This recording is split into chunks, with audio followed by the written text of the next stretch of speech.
أعوذ بالله من الشيطان الرجيم بسم الله الرحمن الرحيم وصلى الله على سيدنا محمد وآل بيته الطيبين الطاهرين اللهم صل على محمد وآل محمد وعجل فرجهم.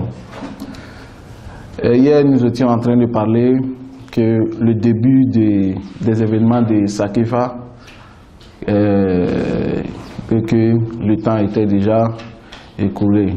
Donc, Inch'Allah, nous allons essayer de continuer et parler d'autres choses qui ont eu à se passer après la mort du prophète Muhammad sallallahu alayhi wa alayhi.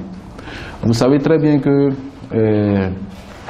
c'est dès lors, c'est-à-dire que dès que le prophète Muhammad sallallahu alayhi wa alayhi est décédé, que la division entre les musulmans est rendue évident à tout le monde. Sinon bien vrai que au temps du prophète Muhammad sallallahu alayhi wa alihi, il y avait des hypocrites, il y avait des opposants, mais toujours tous étaient rassemblés autour du prophète Muhammad sallallahu alayhi wa alihi. Et que nous avons dit que des événements, même avant la mort du prophète Muhammad, et que des paroles comme le livre de Dieu nous suffit, sont des événements qui seront bien clarifiés après le décès du prophète Muhammad sallallahu alayhi wa alayhi. Donc, comme on le disait, sans même que le prophète Muhammad sallallahu alayhi wa alayhi soit enterré, Abu Bakr et Umar sont rendus à Saqifa. Ils sont rendus à Saqifa. Vous savez que Saqifa veut dire l'hangar. Et je vous ai défini ce que c'est que l'hangar. C'est le coin qu'on construit, là où les gens s'y rassemblent, on cause, on parle, on fait les jugements des familles, on fait les réunions des familles, etc. Ça appartenait à Bani Saïda. C'était des Ansar, des gens de Médine. Donc, vous allez voir, au moment même de cet événement, lorsque Abu Bakr et Umar vont se rendre là-bas, et que les Ansar étaient déjà rassemblés et ils voulaient choisir Saad bin Ubada en tant que le leader et le successeur du prophète Muhammad sallallahu alayhi wa alayhi. Et lorsque les deux là vont arriver là-bas avec un groupe de muhajirines, vous allez voir, ils vont commencer à se parler. Ils vont commencer à se parler. D'autres vont dire que c'est nous qui avons été les premiers en islam. Donc nous avons priorité sur vous de prendre le commandement et la succession du prophète Muhammad sallallahu alayhi wa alihi. Mais les Ansar aussi vont s'opposer, disant que nous sommes les premiers à soutenir le prophète Muhammad sallallahu alayhi wa alihi. Donc pour cela, vous allez voir que chacun va persister de son côté. Donc il y aura une proposition de la part des muhajirines aussi, min al-amir wa minkum al-wazir, c'est-à-dire que l'émir va venir de nous et le ministre ou bien son adjoint va venir de l'autre, de votre côté, lorsque les muhajirines vont parler de ce côté où les Ansar. Mais le point à retenir est que je vous ai dit déjà que la preuve qu'avance l'école sunnite disant que Abu Bakr est le successeur légitime du prophète Muhammad sallallahu alayhi wa alihi, puisque le prophète Muhammad lui-même lui a demandé de faire prier les gens hein, lorsqu'il n'a pas pu faire diriger cette prière-là. Et je vous ai dit que déjà, l'événement de Saqifa demande déjà ces traditions-là, puisque Abou Bakr et tous ceux qui étaient présents là-bas, avec les raisons qu'ils avaient avec eux, dans les discussions, personne n'a parlé de cet événement-là. Donc déjà, c'est un événement qui va vous démentir cela, sans aller même dans la profondeur de la critique de ces traditions qui rapportent ces choses pareilles. Donc, vous allez voir, qu'est-ce que Abou Bakr va avancer. Abou Bakr va avancer pour dire que Al-A'immatu min Quraysh, les imams doivent venir de la famille de Quraysh. Donc je m'arrête là. Est-ce que qui avait informé Abou Bakr pour dire que les imams doivent venir de Quraysh? Était-il sa propre connaissance de l'islam ou bien il s'est référé à la parole du prophète Muhammad sallallahu alayhi wa alayhi? Comment? Qu'est-ce qui l'a mené à dire que le successeur du prophète Muhammad sallallahu alayhi wa alayhi doit être de la famille de Quraysh? Qu'est-ce qui l'a amené? Parce que il aura quand même une raison qui va lui dire cela. Est-ce que vous avez vu? Mais lorsque nous allons nous référer à l'histoire, je vous ai dit que nous n'avons pas récité toutes les particularités de l'histoire dans notre cours-ci. Vous allez trouver une parole du prophète Muhammad sallallahu alayhi wa alihi dans Sahih Muslim lorsqu'il va parler de Al-Imara. Babul Imara, celui qui veut qu'il aille voir ces chapitres-là, le prophète va dire que l'heure ne va arriver tant que 12 califes de Quraysh ne dirigent cette communauté. L'heure, c'est la résurrection. L'heure ne va arriver tant que 12 califes ne dirigent cette communauté. 12 califes ne dirigent cette communauté. Est-ce que vous avez vu? Donc c'est un hadith qui parle de 12 califes. Ce hadith qui parle de 12 califes, il y en a plusieurs. Il y en a plusieurs. Mais je me suis référé à un seul hadith pour vous dire que si vous avez vu, Abou Bakr parle de Quraysh là-bas, c'est qu'il a parlé de Quraysh et que quoi? Et qu'il y avait le reste de la parole qui était là. Vous allez voir dans votre livre, lorsqu'il va parler cela, alors les Ansar vont demander à prêter allégeance pour qui? Pour l'imam Ali, puisqu'il est le meilleur des Quraysh.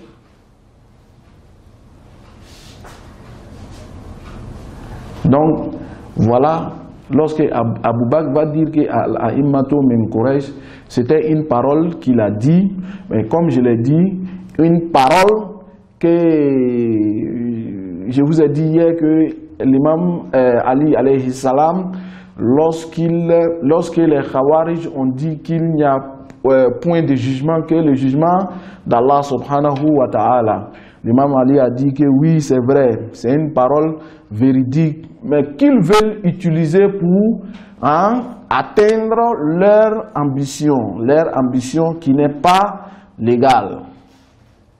Donc c'est de la sorte que ceux-là ont eu à parler de Quraysh au moment des événements de Saqifa. Le hadith, si vous voulez, je vais vous donner, j'ai un file, j'ai un dossier, un livre en Word, Inch'Allah, demain je vais vous envoyer ça. Vous allez, qui sont les 12 imams? Qui sont les 12 imams? ou bien les 12 califes. Parce que des versions disent 12 califes ou 12 imams. Nous, chez nous, il n'y a pas de problème. Ce qui est sûr est que ceux-là sont les successeurs légitimes, authentiques du prophète Muhammad sallallahu alayhi wa alayhi.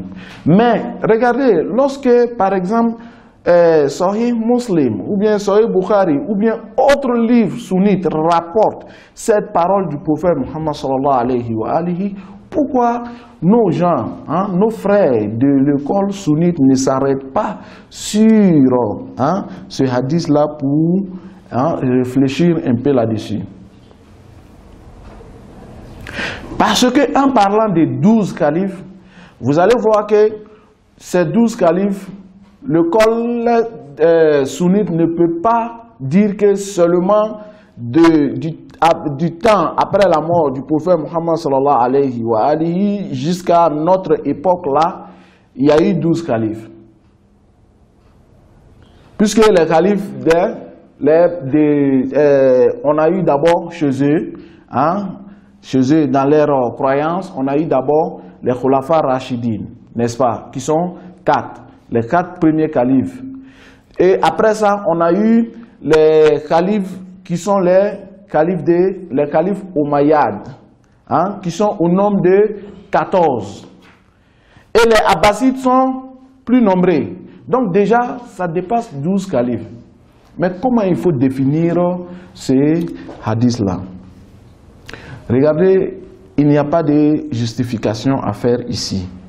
Mais je vous dis quelque chose, que l'école sunnite essaie d'interpréter les paroles du prophète Muhammad sallallahu alayhi wa alihi sans faire l'analyse de la raison là-dessus et de la science islamique même donnée par le Saint-Coran. Mais il l'applique toujours sur la réalité de ce qui s'est passé.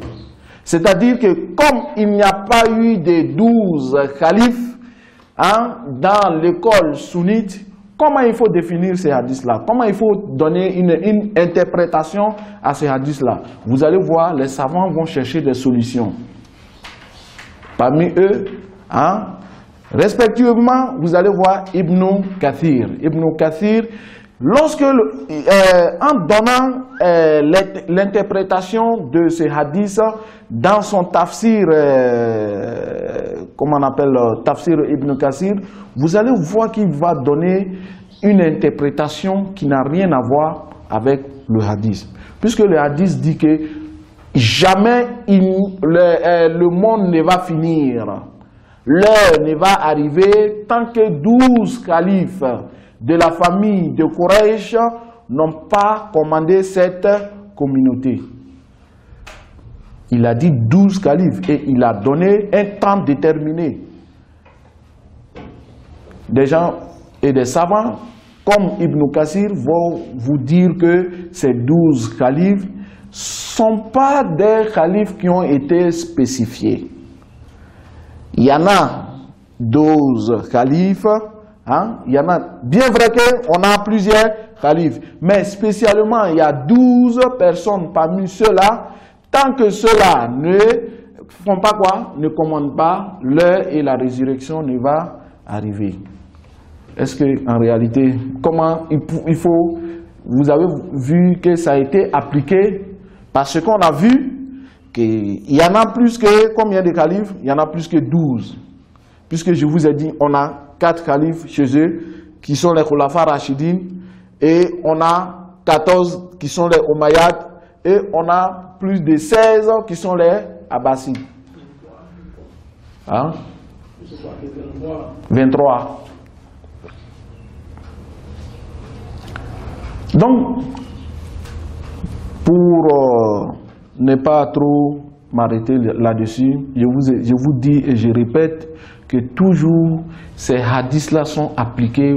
On regarde qu'est-ce qui s'est passé et on essaie d'interpréter pour que ça soit concordant avec la réalité de ce qui s'est passé. Par exemple, lorsque des grands savants comme Al-Baqillani, par exemple, viennent regarder la moralité d'un calife. Est-ce qu'un calife doit être forcément un homme de morale ou bien il peut être immoral. On vous dit carrément, les anciens sunnites vont vous dire, hein, carrément, ceux même qu'on dit à Salaf Saleh, hein, qu'on les appelle Salaf Saleh, ils vont vous dire carrément que même un immoral peut être un dirigeant en islam. Mais aux gens de faire quoi? De lui surveiller. Mon ami, l'islam n'est pas un jeu. Hein? L'islam n'est pas un jeu. Le dirigeant, il est là pour enseigner l'islam, enseigner la bonne moralité, donner une bonne condition à la société. Si lui-même il n'a pas ces qualités, comment pourra-t-il les donner? Et que les gens, c'est les gens qui doivent lui guider encore. Est-ce que vous avez? Donc, ce sont des trucs à prendre en compte. Voilà pourquoi je vais vous lire ici encore lorsque Abou Bakr a été, comment on appelle, élu. Dans votre livre, je ne sais pas à quelle page, puisque moi, mes pages ne sont pas encore notées ici, l'installation d'Abou Bakr. L'installation d'Abou Bakr. Il y a une parole. L'installation d'Abou Bakr. Premier paragraphe, deuxième, troisième, quatrième paragraphe. Quatrième paragraphe. Il dit ceci. Que Omar s'adressa à l'assemblée dans le terme suivant. Ô gens, ce que je vous ai dit hier n'était pas la vérité. Regardez. Parce que c'est Omar qui avait déjà fait quoi? Taper dans la main d'Abou Bakr pour lui désigner en tant que le successeur, en tant que le remplaçant du prophète Muhammad sallallahu alayhi wa alihi, même si ce dernier refusait et qu'il demandait à Omar de prendre cette place-là. Donc, ils ont discuté comme ça jusqu'à la fin. Lorsque Omar a pu taper dans la main d'Abou Bakr pour lui désigner, vous allez voir, hein, d'autres personnes encore vont venir faire allégeance à Abou Bakr. Donc, il dit que Omar dit que je vous ai dit hier, ce que je vous ai dit hier n'était pas la vérité. En effet, je trouve qu'il n'est corroboré ni par le livre que le Seigneur a révélé, ni par la convention que nous avons faite avec son messager. Quelle convention? Vous vous rappelez? Donc, disant que les gens, hein, qui ont fait la convention, comment on appelle, sous la Sakifa, n'étaient pas au courant, n'avaient pas la connaissance de l'événement de Ghadir Khoum. Parce que je vous ai dit ces jours-là, si vous vous rappelez, que le prophète Muhammad sallallahu alayhi wa alihi avait toujours bel et bien désigné Imam Ali en tant que son successeur. Mais comment est-ce que le prophète Muhammad sallallahu alayhi wa alihi avait-il besoin, le jour de Ghadir Khoum, de venir faire une convention avec les musulmans et de désigner officiellement et ouvertement, hein, la succession d'Ali après son décès? Je vous ai dit que c'est Allah subhanahu wa ta'ala qui a demandé cela et que cela était le point où tout le monde devrait être rassemblé, hein, pour ce grand événement-là. Parce que les autres événements, hein, lorsque vous allez voir, peut-être qu'il pourrait y avoir quelques personnes, un assemblée, de toutes les manières, pas une convention officielle. Est-ce que vous avez vu? Par exemple, lorsqu'il partait à Tabouk, hein, ou bien au moment de la guerre de Khaybar, lorsque Jibril va venir pour féliciter l'imam Ali alayhi salam, ou bien le jour dont il va rassembler ses proches parents pour faire quoi? Pour leur dire que quiconque va me suivre sur ce chemin, hein, il sera mon ministre, il sera mon frère, il sera mon successeur, et etc. je vous ai dit que tous ces événements particuliers, ce sont des événements qui n'ont pas été faits en une grande convention. Et il fallait une grande convention de la part d'Allah subhanahu wa ta'ala pour désigner, pour clôturer la désignation de qui? De l'imam Ali en tant que successeur du prophète Muhammad sallallahu alayhi wa alihi. Donc, vous avez vu la parole de Oumar qui dit que, donc, ni par la convention que nous avons faite avec son messager, le jour de Ghadir Khoum. Le jour là même, ceux-là même sont venus devant l'imam Ali et ils l'ont salué et en disant, mes félicitations, tu es devenu l'émir de tout, ou bien tu es devenu, comment on appelle, le dirigeant et le maître de tous les croyants et les croyantes. Donc, il dit, dans la parole encore, il dit, en ce qui me concerne, j'ai souhaité vraiment que le messager du Seigneur restât avec nous encore plus longtemps et qu'il nous ait dit à l'oreille un mot qui puisse lui sembler bon et nous être un perpétuel guide. Moi, je trouve que c'est une parole qui est vaine. Il voulait vous dire quelque chose lorsque vous avez dit que le livre de Dieu nous suffit. Il voulait vous dire quelque chose. Il a dit d'emmener un papier et de l'encre, qu'il va écrire quelque chose. Comment pourrez-vous dire que j'avais souhaité pour qu'il reste et nous dise des choses à l'oreille? Mon frère Lukman, c'est de la contradiction pire. Ça ne va pas avec la raison. Est-ce que vous avez vu? Donc, il dit encore que, voilà, j'ai souhaité vraiment que le messager du Seigneur restât avec nous encore plus longtemps et qu'il nous ait dit à l'oreille un mot qui puisse lui sembler bon et nous être un perpétuel guide. Mais le Seigneur avait choisi pour son messager la portion qui est avec lui-même, de préférence à celle qui est avec nous. Et vraiment, le mot inspiré, le mot inspiré qui a dirigé notre prophète est toujours avec nous. Prenez-le donc pour votre guidance. Quel mot? Quel mot? Quel mot? Oumar devait nous définir cela. N'est-ce pas que c'est lui qui a dit que le livre de Dieu nous suffit? Donc voilà comment, lorsque quelqu'un, le jugement de quelqu'un est basé sur les ambitions, les ambitions et surtout quand c'est illégal, vous allez voir qu'il y aura toujours des erreurs qu'on sera forcé de faire, que ce soit dans les paroles, que ce soit à travers les actions. Et ce même Oumar qui va dire encore que la nomination d'Abou Bakr a été brusque. La nomination d'Abou Bakr a été brusque. Moi, je ne sais pas. Vraiment, mes frères, il faut qu'on pose beaucoup de questions à nos frères sunnites.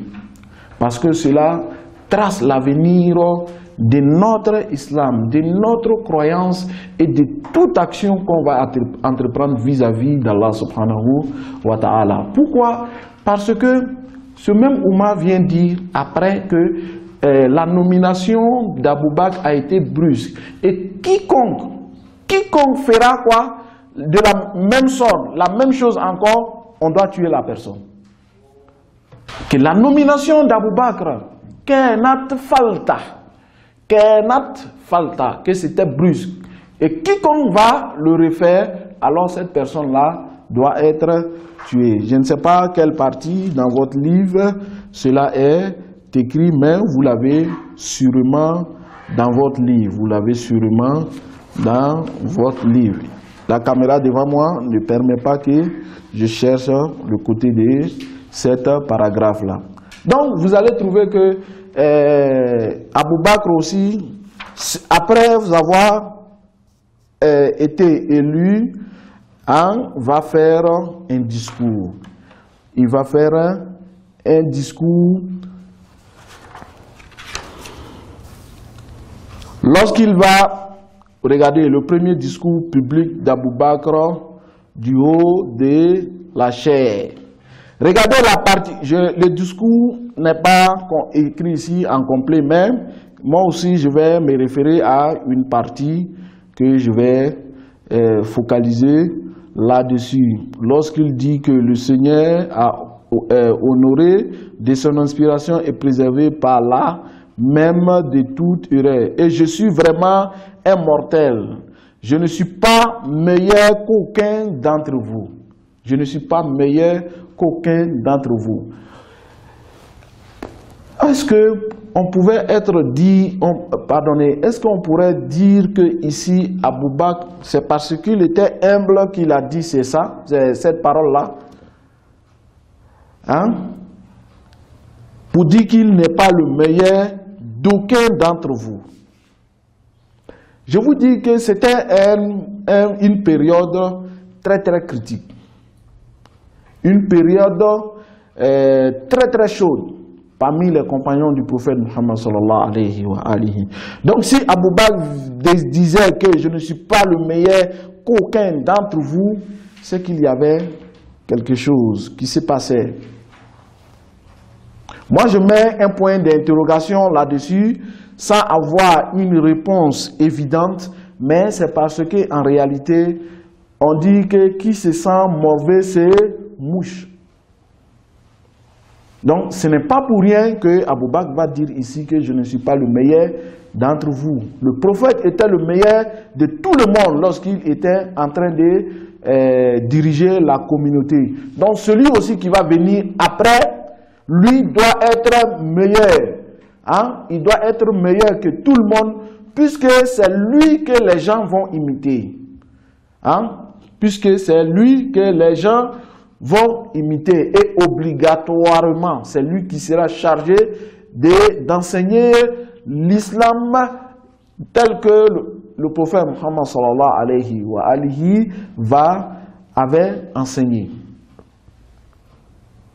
Donc, disant que le prophète Muhammad sallallahu alayhi wa alihi n'avait pas désigné quelqu'un pour succéder à lui, nous, on le rejette carrément, ou bien cette parole qui dit qu'Abou Bakr a fait prier les gens, on le rejette tout carrément, parce que ceux-là n'ont en aucun cas parlé de ces sujets-là lorsqu'ils sont venus au pouvoir. Alhamdulillahi Rabbil Alamin.